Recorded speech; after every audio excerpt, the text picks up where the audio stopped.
नमस्ते दोस्तों, आज इस चैनल में आप लोगों का स्वागत है। इस चैनल के माध्यम से हम आप लोगों को बताने के लिए जा रहे हैं कि संसार में कैसे लोगों को सबसे अधिक कष्ट मिलता है। देखिए, ये संसार एक दुखालय है। हमारे संत भगवानों ने भी ये कहा है कि जब तक इस संसार में मनुष्य रहता है तब तक उसे निरंतर कष्ट मिलते रहते हैं। लेकिन जब मनुष्य का चिंतन, मनुष्य का खान पान, मनुष्य का स्वभाव, मनुष्य का रहन सहन जब नकारात्मक होता है तो उस मनुष्य को उस घर में सबसे अधिक कष्ट हो जाते हैं। मतलब कहने का तात्पर्य ये है, ऐसे घर में रहने वाला मनुष्य सबसे अधिक कष्ट में रहता है। देखिए, हमारे पास चाहे लाखों रुपए हों, लेकिन अंदर से हमारे जो संतुष्टि नहीं है तो निश्चित रूप से हमें कष्ट मिलता रहेगा। चाहे हम सोने की कोठी में बैठे हों, चाहे करोड़ों रुपए के मकान में बैठे हों, लेकिन हमारे अंदर यदि भय चल रहा है, मौत का डर सता रहा है, तो हमें वहाँ भी चैन नहीं मिलेगा। मतलब कहने का तात्पर्य ये है कि संसार में कभी किसी को चैन नहीं मिला। हमारे संत भगवानों ने ये स्पष्ट कह दिया है, संसार में मनुष्य चाहे कुछ भी कर ले, कोई उपाय कर ले, लेकिन इस संसार में उसे एक क्षण के लिए भी चैन नहीं मिलेगा। इस संसार में चैन है, लेकिन जब तक मनुष्य का चिंतन संसार में है, मनुष्य की सोच नकारात्मक है, मनुष्य की आदतें नकारात्मक हैं, मनुष्य की आदतें गलत हैं, निरंतर मनुष्य बेईमानी ठगी कर रहा है, तो ऐसे मनुष्य को एक पल के लिए भी चैन मिलने वाला नहीं है। कोई मनुष्य सोचे में ठगी करके सारे संसार को खरीद लें तो मुझे आराम मिल जाएगा, चैन मिल जाएगा, ऐसा कभी संभव नहीं है।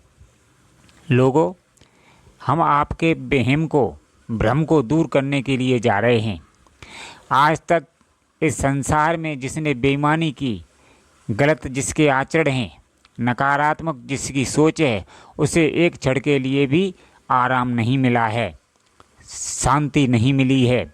देखिए, मनुष्य जीवन का उद्देश्य परमात्मा को प्राप्त करना, परमानंद को प्राप्त करना, शांति को प्राप्त करना है। क्योंकि जो हम धन दौलत कमाते हैं वो हमारा जब शरीर छूट जाता है, उसी समय सब धन दौलत शरीर के साथ यहीं रह जाता है। लेकिन जो हम कर्म कर जाते हैं उनका भुगतान हमें मृत्युलोक में जाकर के भुगतना पड़ता है, हमें नरकों में जाकर भुगतना पड़ता है। नरक की यातनाएं सहन करनी पड़ती हैं, नरक की भयंकर भयंकर यातनाओं का सामना करना पड़ता है।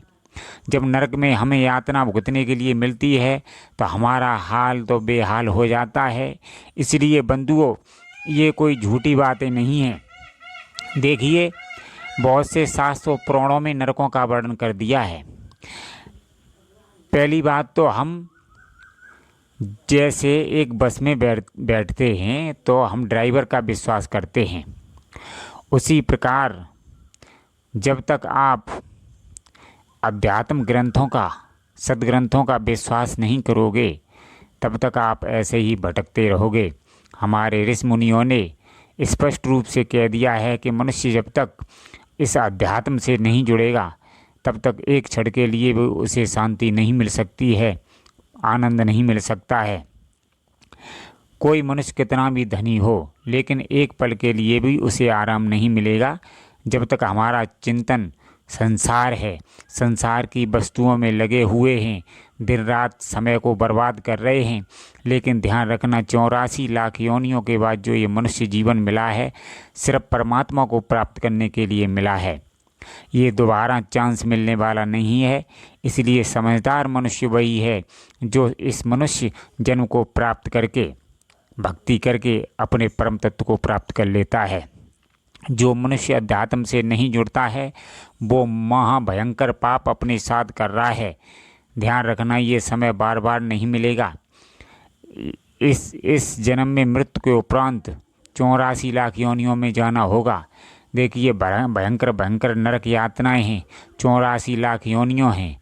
एक योनि में बहुत से जीव होते हैं।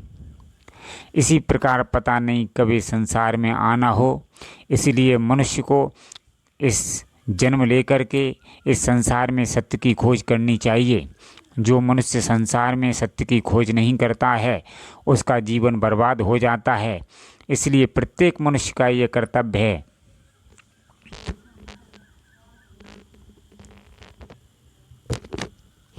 कि उसे सत्य की खोज करनी चाहिए। देखिए बिना सत्य की खोज करें मनुष्य कभी भी एक क्षण के लिए भी आराम से नहीं रह सकता है, क्योंकि जब तक मनुष्य अध्यात्म से नहीं जुड़ेगा तब तक उसे निरंतर कष्ट मिलता रहेगा। क्योंकि ये देखिए जितना संसार चल रहा है ये अध्यात्म से ही चल रहा है। जब तक हम सत्य की खोज नहीं करेंगे, सत्य के मार्ग पर नहीं पहुंचेंगे, तब तक हम यूँ ही विचलित होते रहेंगे। आज का मनुष्य भ्रम में पड़ा हुआ है, धन दौलत कमा रहा है कि हमारे बच्चे हमारी सहायता करेंगे, लेकिन आज के बच्चे कमाल के हो गए, बूढ़े माँ बाप को अनाथ आश्रम में छोड़ आते हैं। बताइए और इससे ज़्यादा पाप क्या होगा।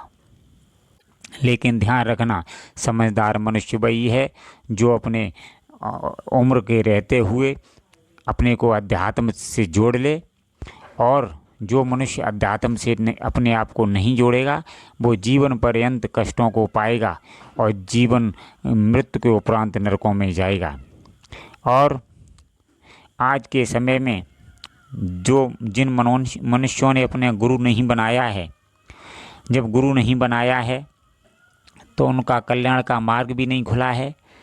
और जो मनुष्य अध्यात्म से दूर हैं ऐसे मनुष्यों के घर में, ऐसे मनुष्यों के हृदय में निरंतर कष्ट चलता रहता है। ऐसे मनुष्य भ्रम में पड़े हुए हैं और निरंतर डिप्रेशन में जाते रहेंगे।